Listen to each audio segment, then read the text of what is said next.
Visuals coming in. NASA is all set to launch its next rover to Mars from Cape Canaveral in Florida. They're getting ready to turn the vehicle over to auto sequence at T-minus 31 seconds. So that's a big thing that they're getting done here. At T-minus 25 seconds, we will hear the team give their final goes that everything is ready and the launch vehicle is ready to lift off and perform this mission. SCS count started. 1 minute 15. Produce CCS for launch. Roger. 1 minute 10. Vent valves locked.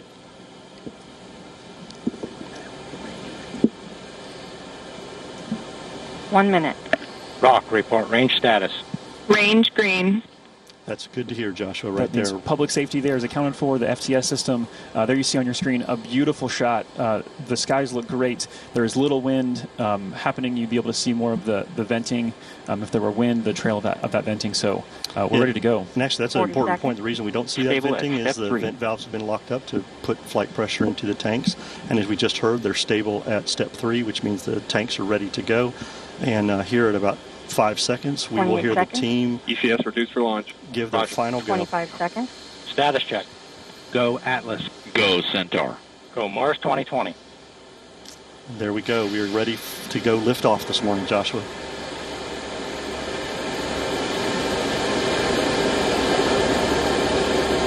Eight, 7, 6, 5, 4. Engine ignition. 2, 1, 0. And liftoff. As the countdown to Mars continues, the perseverance of humanity launching the next generation of robotic explorers to the Red Planet.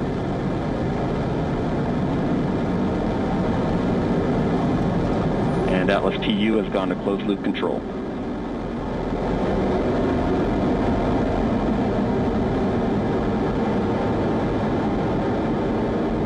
Coming up on 30 seconds into flight, the RD-180 is throttling down as expected. Engine response looks good. And Mach 1, Atlas 5 is now supersonic.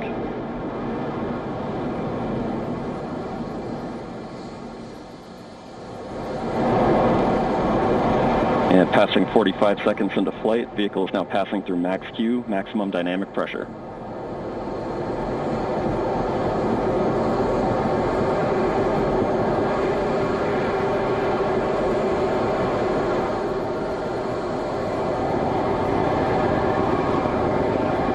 Passing 1 minute into flight, the RD-180 is throttling back up as expected. Engine response looks good. At this time in flight, the SRB chamber pressures remain nominal. The RD-180 pump speed and fuel injector pressures are responding well to demands on the engine. Standing by for SRB burnout shortly.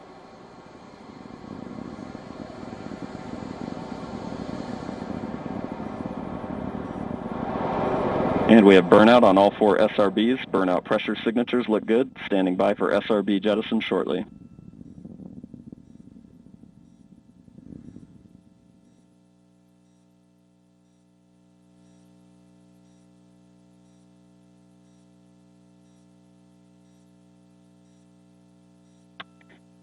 And we have a good indication of SRB jettison of all 4 SRBs. And the vehicle has gone to closed loop guidance. Vehicle body rates are responding nominally at this time.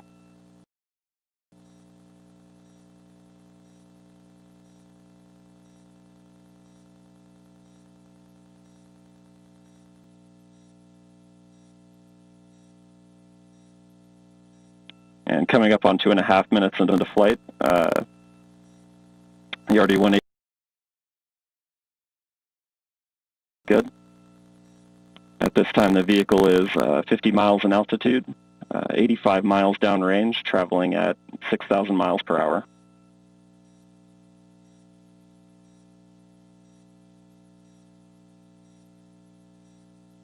And the Centaur reaction control system is now pressurizing to flight levels.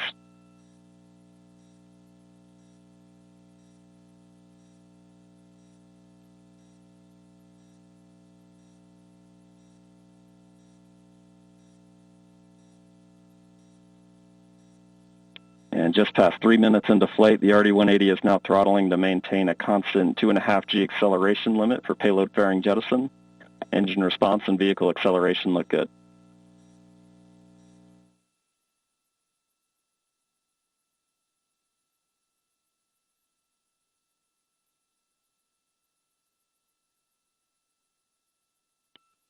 And we have good indication of payload fairing jettison and Centaur forward load reactor deck jettison.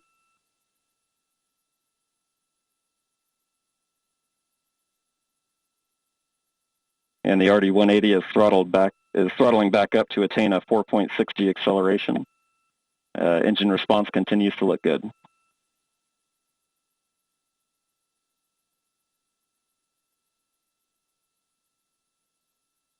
And Centaur has begun the boost phase chill down sequence to thermally condition the RL-10 for operation. Standing by for BECO shortly.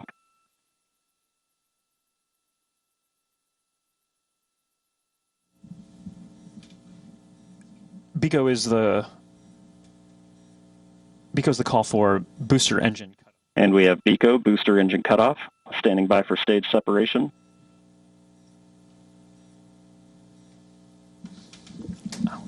And we have good indication of Atlas Centaur separation. So there you're seeing live footage. And we from have the MES rocket. 1. RL-10 operating parameters look good. Chamber pressures are stable.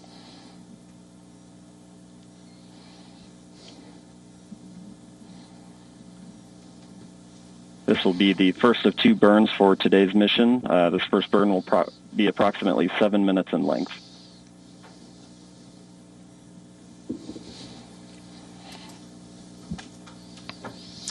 So, Mick, that's pretty exceptional footage there. That's live video. We will see that switch over shortly into an animation that kind of helps let us know what's happening with the rocket. But right there, a beautiful liftoff. Fun to feel that rumble in the building here as we proceed towards orbit and then towards Mars destination. Yeah, absolutely. It was great watching an on-time liftoff of the Atlas V with that little over 2 million pounds of thrust.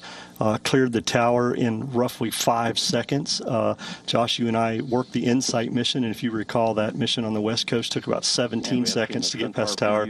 So with those 4 solids today, this thing really got out of here and on its way. And it's, as we hear from Jesse, everything's looking nominal, and all vehicle parameters are within the design limits, and we're getting ready to come up on a main engine start for that first burn that Jesse was talking about. Yeah, so recapping this countdown to Mars, the stations begin to be filled up this morning just after midnight.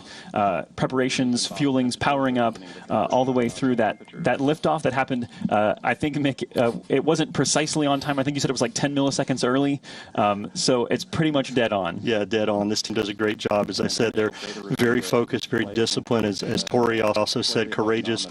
They have done a lot of work to get us to this point today through this pandemic, changed how they did some of their work, made adjustments as needed, a lot of cleaning, a lot of things, a lot of wearing their face masks, doing all kinds of things. And so this is an exciting time, not only for the JPL team in Mars 2020, but everybody that's worked this mission, and for the country and the agency. So this is exciting to see. We still have a long way to go, Joshua, before spacecraft separation. Yeah, we had a really quiet countdown today, which is phenomenal, that we got off the ground on time. And we are proceeding now that we are in the middle of the first burn. It's tough to make out, but that engine is lit and it's firing. So we are in motion. There you go. There's that animation we talked about. The telemetry there as we switch to a TDRS-compatible data format. TDRS. Overall telemetry quality is very good. The space tracking system. So there you go. This is not an actual video, but this is an animation that's driven by real data. So although we're not actually seeing the engine on screen right now, we can see that the engine is lit, and that is driven by the data that says that the engine is truly lit and we're in this burn. Yeah, the launch vehicle continues to send telemetry to the launch team via the TDRS network, as you mentioned, and that allows them to continue to watch what's going on and make sure all their sequence of events meet their timeline. We continue on a nominal flight this morning. This first burn, as we heard earlier, will be about 6 minutes. This will get us into that park orbit around Earth, allow us to get on our way, and then get into that approximately 30-minute coast period that we're going to have. 8 minutes into flight, beginning to see the Centaur PU system balance out mass errors, seeing very stable body rates in the Centaur.